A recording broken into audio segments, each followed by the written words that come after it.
Yo, what's going on guys, CallxMeVapor here and welcome back to another video. So in today's video, I'm going to be showing you everything that you're going to be needing to know for the Christmas event. Now this event is going to be the first ever release of an update for the game The Forge. So if you guys enjoy this kind of content and want to see more updates, make sure to leave a like and subscribe. And also, if you want to see any updates in the next update, make sure to leave it in the comments below. The comment with the most likes will receive a Discord nitro from me. So let's just get right into the video. So first of all, I wanted to get a few things out of the way before we get into the meat of the content. So as we know right now, there is no private servers or trading to be released in this next update. So that means that it's not verified. It could still happen, but they haven't released any information on it. And I've been digging around a lot in the devs messages in the Discord, and I haven't found any mentions of it. So just something to keep in mind for the future. So now we're going to get into the meat of the content. With this update, we know that there will be a way to get new rerolls. So this is great for everybody that's free to play. They're going to be able to get race rerolls, which are pretty important in the game because it allows you to get great buffs for combat or mining. As you guys know, Demon and Angel is the best you can get. So with this new update, I'm pretty sure all of us will have a pretty good chance at getting it. And as for the way to get race rerolls, I'm going to assume that you're either going to have to AFK in a location for the rerolls, or you're going to have to open gifts that you get from breaking rocks. You've seen these kind of ways to get race rerolls in games such as Volleyball Legends, Grand Prix Online, Anime Vanguard, Anime Defenders, these types of games where you have to AFK to get stuff. There is also the possibility where you have to open gifts, which we know that from Grand Prix Online, the anniversary event. This is just another kind of game in that category, so it could be any of these possibilities. So we're going to find this out closer to the release of the update, but this is definitely something to keep in mind, maybe to clear up your schedule when the game goes live. We know that the release date is going to be pretty soon. It's going to be at least before December 25th. The reason I'm able to know this for a fact is because there were mentions of it being a Christmas event, so obviously they're going to have it ready for Christmas. But we also got it leaked that they have sped up development so that the event will happen sooner than later.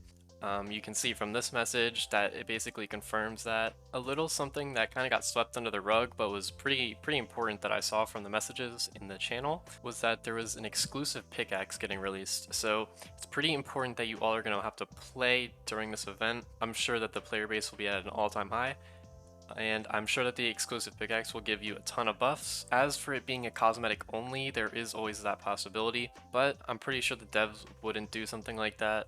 I'm sure that it will be something that you can only get for a limited time.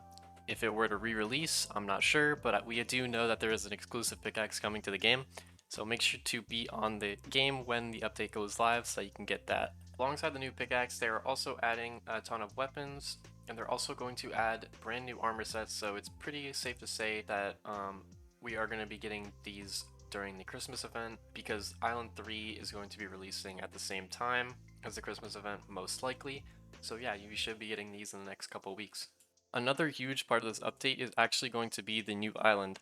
They are releasing a new island, and I'm going to coincide this with the fact that they have more development on their team now. So we know that this new island is very likely to be in the Christmas event. We see that it is a Christmas themed island, so it's basically a winter themed island, so it's pretty good to assume that they're going to be getting this at the same time as the Christmas event.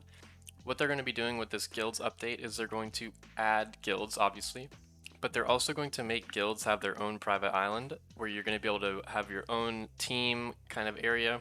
I'm sure you can progress on the island and build your own buildings and stuff, but this is something that is very cool. I think this is a great addition to the game. It's going to allow you to do more things in the end game with your friends, and also you're going to be able to compete with other guilds as to have the coolest island, so I think that's a very cool update. As for some of the art that has been released and that they're leaking, this is only one of the images I could come up with. I found one more as well, but these are the two that stand out the most to me. Very cool. We can obviously see that there's a Christmas boss coming, so I'm sure there will be a boss fight that you'll have to team up with other players to kill. Also, just once again, another cool addition to the game, and I have reason to believe that this is probably like the Krampus boss from Grand Prix Online. where you're gonna have to kill it with a ton of players. As for my group thoughts on this event, I think it's gonna be very interesting to see if the devs will go for a more centralized route where you have to be fighting bosses with other players, or it's more individual where you can kind of stay on your own private area and do the events yourself. For me, I think it's important that you get kind of the community aspect where everybody has to compete with each other or kind of do it together in order to get these things. I think that makes it a little bit more fun for everybody. I think the majority of the player base would enjoy it that way, and I think that it's a good addition to the game, especially for something like this where all the players are so endgame heavy. There's really nothing to do once you get to a certain point except just doing the same repetitive thing. So I think it would be pretty cool to have the update that way instead of it more individual way. But yeah, that's really all I have for this video. If you did enjoy the video, make sure to leave a like and subscribe. I'm going to continue posting content on this game, so your engagement means a lot to me. And I will see you guys in the next video. Peace.